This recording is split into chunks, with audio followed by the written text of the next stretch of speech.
साथ जुड़ चुके हैं। राजद से प्रवक्ता है आरजू खान और राकेश सिंह परमार हैं वरिष्ठ पत्रकार। आप दोनों का बहुत बहुत स्वागत हमारी इस खास चर्चा में शामिल होने के लिए और हमें समय देने के लिए आपका बहुत बहुत धन्यवाद। शुरुआत में हम राकेश सिंह परमार से ही करूंगा, क्योंकि समझना पहले शुरुआत में बहुत ज़रूरी हो जाता है। चुनाव हैं और नई टिप्पणियां सामने आती हैं, जहां पर ये साफ तौर पर एक अंदेशा भी दे रही है कि ये क्या तेजस्वी यादव जनता दल यूनाइटेड का साथ दे रहे हैं। आखिर वो कहना क्या चाहते हैं? जनता दल यूनाइटेड खतरे में कहां से है? जी राकेश जी, जनता दल यूनाइटेड खतरे में कहां से है कि जनता दल यूनाइटेड बच जाएगी अगर निशांत पार्टी ज्वाइन करते हैं? नमस्कार, और राजू भाई के साथ आपके दर्शकों को भी मेरा। देखिए, समस्या आज के राजनीतिक दल में क्या है कि जो भी राष्ट्रीय राजनीतिक दल अगर नहीं है तो वो एक प्रॉपर्टी है, प्राइवेट लिमिटेड फर्म है, जैसे हिंदू अनडिवाइडेड फैमिली होता है ना, एचयूएफ के तहत है। कोई नेता नहीं है और कोई नियत नहीं। अभी जनता दल की बात हो रही है तो क्यों नीतीश के बाद निशांत, नीतीश के बाद और क्यों नहीं? सैकड़ों नेता है, कई लोग मंत्री बने, कई लोग अध्यक्ष बने हैं। आखिर क्यों क्यों लालू प्रसाद के बाद तेजस्वी तेज प्रताप, और क्यों नहीं? क्यों मुलायम के बाद अखिलेश, और क्यों नहीं? क्यों ममता के बाद अभिषेक, और क्यों नहीं? हमको इस पर ज्यादा चर्चा करनी चाहिए, लेकिन अनफॉर्चुनेट है कि हमारे आपके चर्चा करने से होगा नहीं। असल में क्या है कि लोगों ने मान लिया है कि पार्टी की बागडोर वही संभालेगा जिसका बाप माँ दादा दादी राजनीति में होंगे, बाकी लोग नहीं होंगे। ये आरजू खान है। आरजू खान क्यों नहीं राजनीतिक नेता हो सकते? क्यों तेजस्वी तेज प्रताप? इसमें उनमें क्या कमी है? लेकिन अब ये चर्चा का विषय नहीं है। इसीलिए तेज प्रताप निशांत को लोग चाहते हैं कि नीतीश के बाद निशांत आएंगे तो जनता दल बच जाएगा, जनता दल यूनाइटेड। और यह सही भी है, क्योंकि वो क्या रहा है कि नीतीश कुमार इसको बांध करके रखे हुए हैं। निशांत आएंगे तो वही बंधा रहेगा, नहीं तो अलग अलग कुनवा इसको तोड़ देगा और कोई यहाँ गिरेगा, कोई वहां गिरेगा, कुछ यहाँ जाएगा, वहां जाएगा, जनता दल यू समाप्त हो जाएगा। लालू प्रसाद को क्या परेशानी है? देखिए, इसके पहले बिहार में क्या था कि भाई नीतीश कुमार अब बूढ़े हो गए हैं, अब कितना दिन तक और रहेंगे? तो तेजस्वी और तेज प्रताप को 5 साल तक मंत्रिमंडल में रह करके पूरी राजनीतिक मजाई हो गई थी इनकी। प्रशासनिक ज्ञान आ गया था, राजनीतिक ज्ञान आ गया था, पारिवारिक लेगेसी और परिवार का जो बिहार में नाम है उससे उनको एक छत्र राज दिख रहा था। लेकिन अगर निशांत आ जाते हैं तो मामला बड़ा मुश्किल हो जाएगा, क्योंकि निशांत के साथ 2-3 प्लस पॉइंट है। पहला कि वो नीतीश कुमार का बेटा है, दूसरा कि वो पढ़ा लिखा बीटेक है, तीसरा कि उसका पिताजी का जो लेगेसी है वो लालू जी से अलग लेगेसी है, उसका एक अलग वार्तावरण है, अलग वोट है, अलग नाम है। निशांत क्या करेंगे यह देखने वाली बात है, वो उनसे आगे बढ़ेंगे कि बुरा बढ़ेंगे। लेकिन तेज प्रताप जो उसमें कह रहे हैं और तेजस्वी जो कह रहे हैं वो इसलिए कह रहे हैं कि भाई जो एक लड़ाई हमको आवेग मिला था, अब उसमें एक रोड़ा बनेगा और बड़ा भारी रोड़ा पड़ेगा।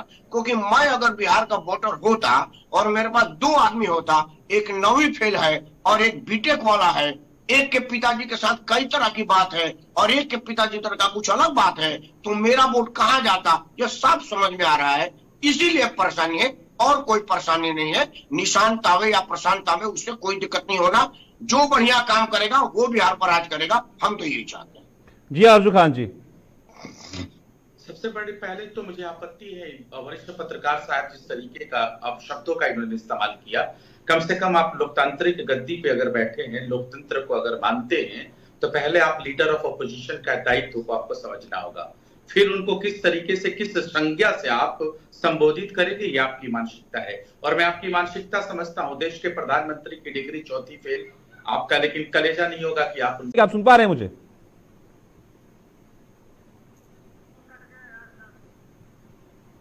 चलिए मैं रुक करता हूं दोबारा से राकेश सिंह परमार जी का। राकेश सिंह जी, जिस तरीके से साफ तौर पर चुनाव तो होंगे, पर यह भी क्या इतने दिलचस्प होने वाले हैं आने वाले समय के अंदर? जिस तरह हमने जम्मू कश्मीर के चुनाव देखे, हरियाणा के चुनाव देखे, झारखंड के देखे, महाराष्ट्र के देखे और आखिर में दिल्ली के देखे, अब बारी बिहार की है। 243 सीटें हैं और बहुत बड़ी भूमिका निभाती हैं ये लोकसभा के लिए भी।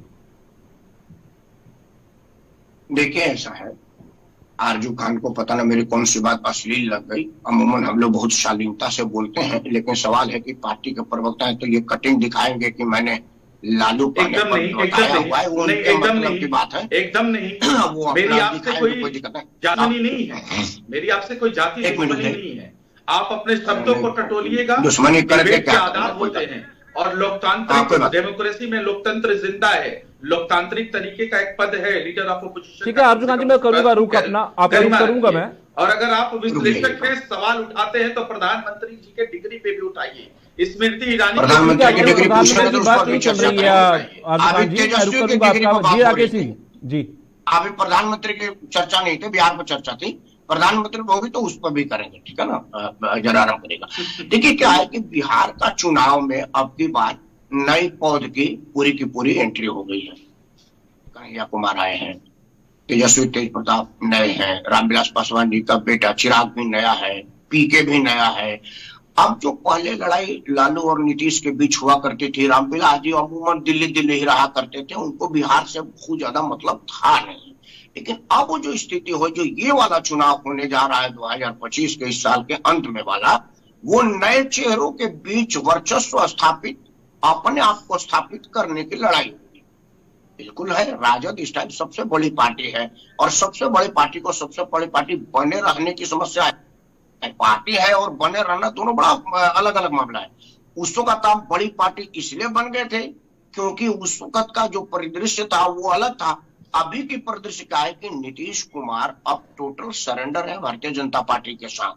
अब जो वहां का परिदृश्य है, ये निशांत कुमार को भाजपा के से ज्यादा लालू जी का परिवार क्यों करे आ जाओ आ जाओ आ जाओ। होना क्या है कि इस चुनाव के बाद नीतीश कुमार की अब फेयरवेल है, नीतीश कुमार रिटायर होंगे, उनकी उम्र भी हो गई है। कैसे लालू जी रिटायर कर गए?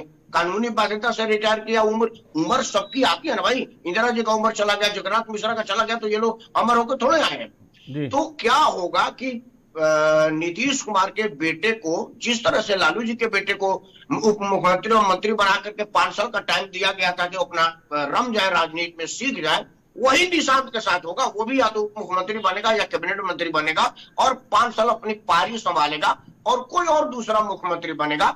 इसी बात को लालू जी का परिवार या उनकी पार्टी एक्सपोज करना चाहती है। उसके 2 कारण है कि नीतीश कुमार हमेशा से यही कहते हैं कि लालू जी के बाद जंगल राज, परिवारवाद, ये बात वो बात, उस धार को कुंद करने के लिए कि भाई नीतीश के बाद निशांत, नीतीश के बाद निशांत, तो वो जो परिवारवाद का आरोप नीतीश कुमार बार बार लगाते हैं, वो थोड़ा सा धार इस चुनाव में कम हो जाए, इसीलिए राजद उछाल रही है। सबसे ज्यादा राजद की तरफ से बयान आ रहा है कि निशांत दिया जाए, निशांत दिया जाए, वो उसको बैलेंस करने के लिए। लेकिन एक बात जरूर अब की बार बिहार में होने वाला होगा कि अब की बार नौजवानों के बीच कंपटीशन है कि कौन अपने आप को सच्चा बिहारी बताता है, कौन सब पे भारी पड़ता है और किसकी राजनीतिक सस्टेन करेगी, राजद अपनी बढ़त बढ़ाएगी या दूसरी पार्टी आएगी, यह देखने वाली बात होगा। और लोकतंत्र में ये अच्छी बात है कि सबको अपना मौका मिले। उस पे मैं आ ही नहीं रहा हूँ, मैं ना उस बात का जिक्र कर रहा हूँ, पर मैं इस बात का जिक्र कर रहा था कि क्या बिहार को और चीफ सेक्रेटरी से खैनी बनवाते थे 20 सालों में, तो इनके पास बताने के लिए। ठीक है, मेरा समय कम है, मैं राकेश सिंह जी परमार जी का रुख करूंगा। राकेश सिंह जी, जिस तरह से साफ तौर बिहार में सिर्फ ये आरोप प्रत्यारोप ही देखने को मिलता है जब भी हम किसी भी चर्चा में बैठते हैं, तो जमीनी स्तर पर काम करने की जरूरत है बिहार के अंदर। मुख्य मुद्दा वहां पर सुरक्षा को लेकर है, मुख्य मुद्दा वहां पर बेरोजगारी को लेकर है, उसकी तरफ तवज्जो नहीं दी जाती। देखिए, बड़ा अफसोस है, पूरे देश भर में आरोप प्रत्यारोप का ही राजनीति है। लालू जी 15-16 साल पति पत्नी समेत राजनीति किए, लेकिन एक भी उद्योग धंधा लगाने का काम नहीं हुआ। नीतीश कुमार ने भी 15-16 साल राजनीति किया। मतलब मुझे लग रहा है कि 85-86 के बाद अगर बिहार में कोई उद्योग लगा हो या कोई भी राजनीतिक दल कोई कल कारखाना लगाने के विषय में सोचा हो, बिहार, मेरा मैं बॉर्डर के ही मैं रहने वाला हूँ, यूपी के अंतिम जिला है मेरा, और बिहार में सारा रिश्तेदारी है। 2-3 काम तो मैं बता देता हूँ खान साहब को। वहां पर कृषि प्रधान उद्योग बहुत ज्यादा चल सकता है क्योंकि बड़ी पावन पवित्र और पानी वाली नदियां हैं, उसमें नदियों से संबंधित काम हो सकता है। लेकिन किसी भी राजनीतिक दल ने बिहार पलायन रोकने के विषय में कोई निर्णय नहीं लिया कि रोजगार के विषय में कुछ हो सके। महिलाओं में एनीमिया की बीमारी है, अरे उनके पास कुपोषण की बीमारी, भोजन नहीं करेंगे तो एनीमिया तो होगा ही होगा। बड़ा अफसोस के साथ कहना पड़ता है कि कोई भी राजनीतिक दल कुछ भी नया करने के विषय में नहीं सोच रहा है, और जो पहले से है उसको उजाड़ देने के विषय में सोचा है। बिहार की बदहाली इसीलिए लोग जात पर, धर्म पर, गुंडे पास पर आकर के फिक्स कर देते हैं, ताकि वो कह रहे हैं कि चिराग पासवान नचा रहा है, ये कह रहे हैं कि तेज प्रताप नचवा रहा है। इसी पर बिहार की राजनीति होगी कि पुलिस वाले को कौन नचवा रहा है। इस पर बिहार की राजनीति नहीं होगी कि बिहारी को पूरा देश में लोग नचवा रहे हैं, अपमानित कर रहे हैं, इसलिए कि उसका बिहार में कोई रोजगार नहीं। ठीक है, धन्यवाद राकेश सिंह परमार जी आपका भी, और आरजू खान जी आपका। मेरा समय कम है आरजू खान जी, अब फिर चर्चा में बैठेंगे, फिर आपको समय और देंगे। और के त्रिपाठी जी आपका बहुत धन्यवाद हमारे साथ जुड़ने के लिए और इस चर्चा में शामिल होने के लिए। आखिर चुनाव तो बिहार में है ही, आप देखते हैं कितने दिलचस्प ये चुनाव होने वाले हैं, क्योंकि 243 सीटों पर चुनाव होंगे। आखिर किसकी जीत होगी ये तो आने वाला समय ही बताएगा, पर अभी वहां पर जिस तरह की राजनीति हो रही है उसकी सरगर्मियां बहुत तेज है। फिलहाल आज के बाद भारत में इतना ही, दीजिए इजाजत, नमस्कार।